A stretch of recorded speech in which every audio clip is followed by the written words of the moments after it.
name is Molly. I am an astrologer, a researcher, and consultant who is passionate about helping people align to the rhythm of nature and their own path and purpose.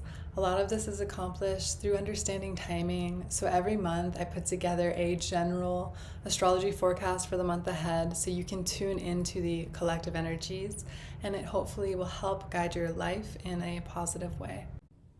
Hello, welcome to the astrology for February 2023. As always, I'll go over key dates for the month, days of intensity, days of harmony, and the themes energetically we can expect. So all of the planets are direct this month, which is awesome. It can really feel like we can make strides in projects, go through with those bigger purchases, travel, etc., with less kind of obstacles or potential delays. Keep in mind the next Mercury retrograde will be on April 21st to May 14th. And a little side note, I'm filming this on January 27th, and all of the visible planets are actually visible in the night sky right now. So that's something really neat if you like going outside and observing. So days of intensity. Days of intensity are usually moon in hard aspect to Pluto. This can just be times where tensions are higher. They're more emotionally charged days and usually in a challenged way. So it's just good to keep in mind. On February 3rd, we've got a moon opposite Pluto day, and then the sun is also square Uranus, which will be really active for that first part of February. On the 4th, we still have the moon opposite Pluto by a wide degree, and then we also have the Leo moon squaring Uranus.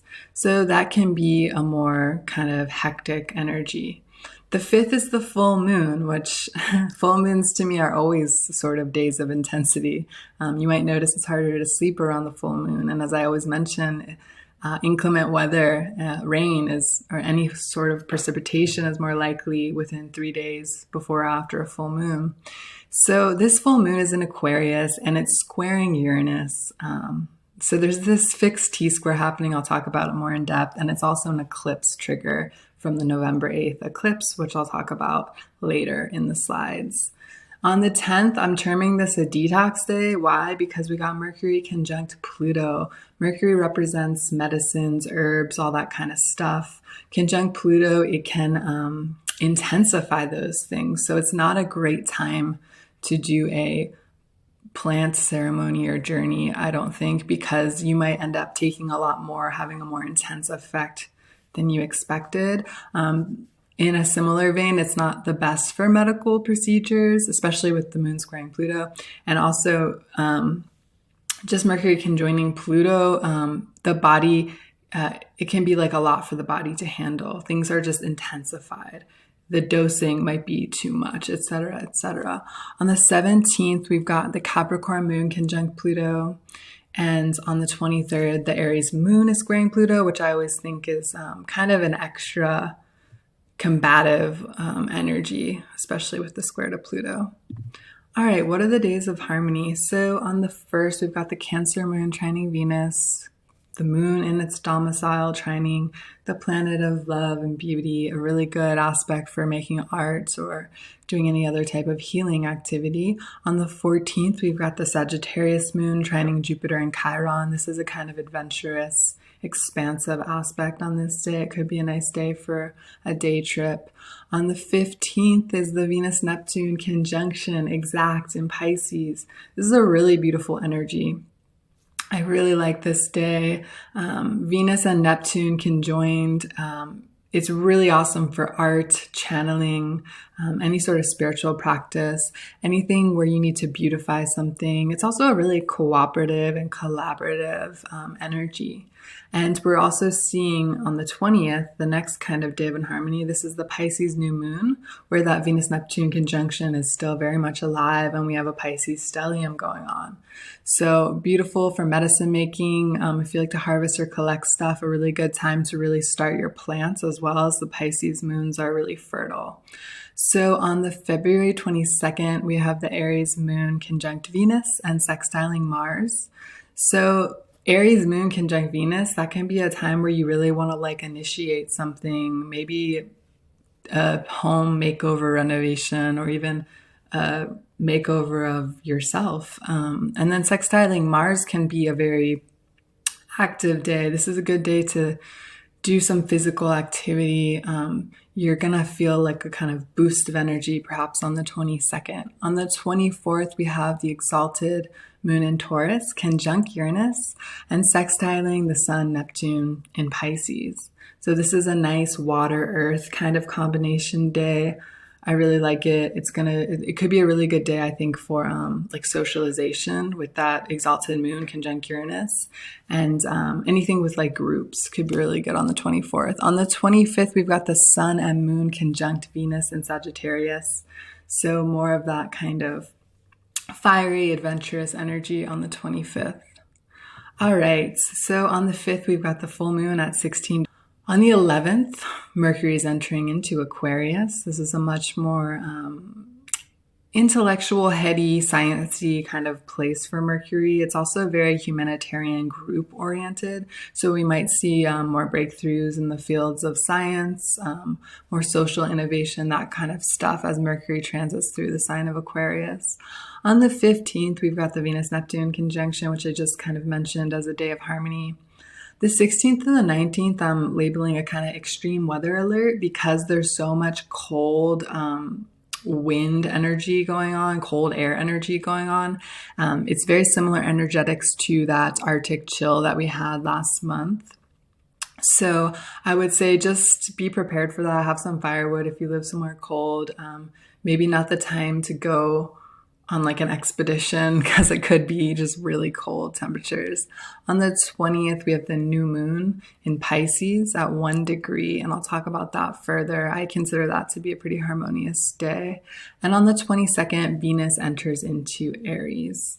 And so that's a big shift, Venus going from Pisces to Aries.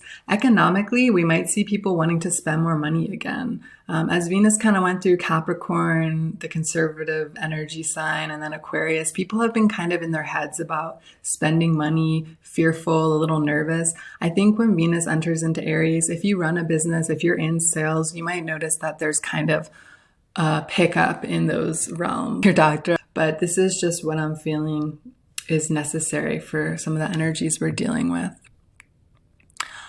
On the new moon, this is the 20th, we have this beautiful Pisces stellium going on. And this is a nice day, I think, because it's sextiling not just Uranus, but also Pluto, which are in a trine. So I feel like this is a very cooperative, regenerative kind of energy. Like I said, when the moon is in Pisces, is a great time to plant seeds. It's the most fertile moon. So it's also really good for medicine making if you're into that. You can start your seeds in a greenhouse, potentially if you still live in a pretty cold place, maybe outdoors if you live in a warm enough or tropical environment.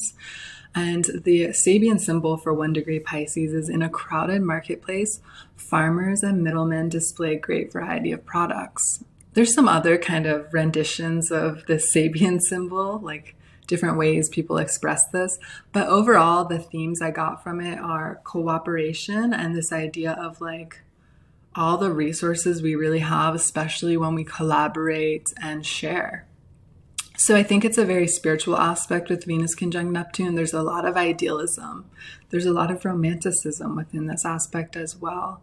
And it being a new moon, it's a beautiful seed planting aspect, whether that's literally or metaphorically, for some dreams and visions you really want to bring through over this next cycle. So I enjoy the energies of this day. I think it's really supportive to gatherings, if you like that kind of thing. New moons can be a little more private and internalized periods for a lot of people. But I would think it's a good day to just engage in anything that really nurtures you. So a look ahead. That's kind of my cap of the month of February. It's a general transit. If you guys want more specific information to your natal chart, of course, look at your personal transits. That's going to give you more information. But this is general and really helpful if you plan things that involve the collective and how you engage in the world, really, just so you can feel where all the energies are at.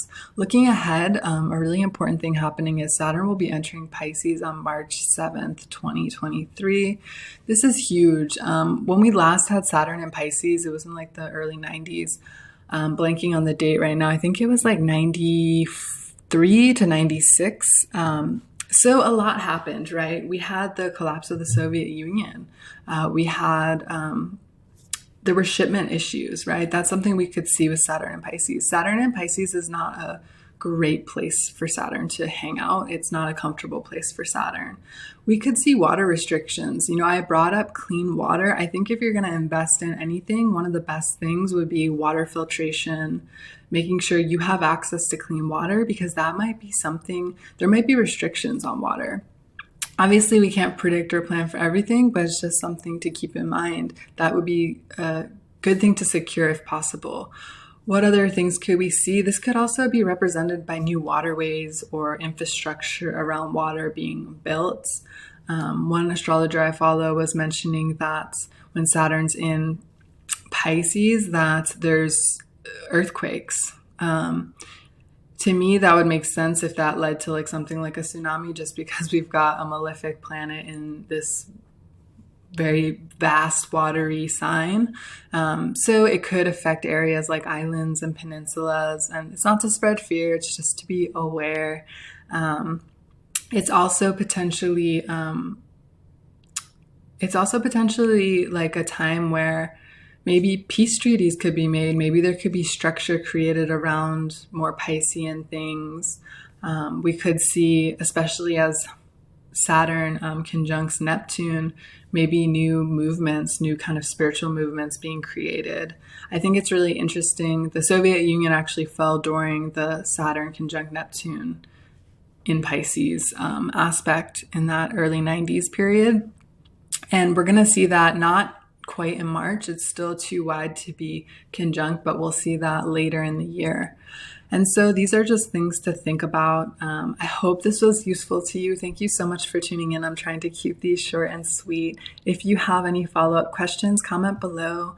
If you have ideas for these energies, comment below. I love hearing from you all.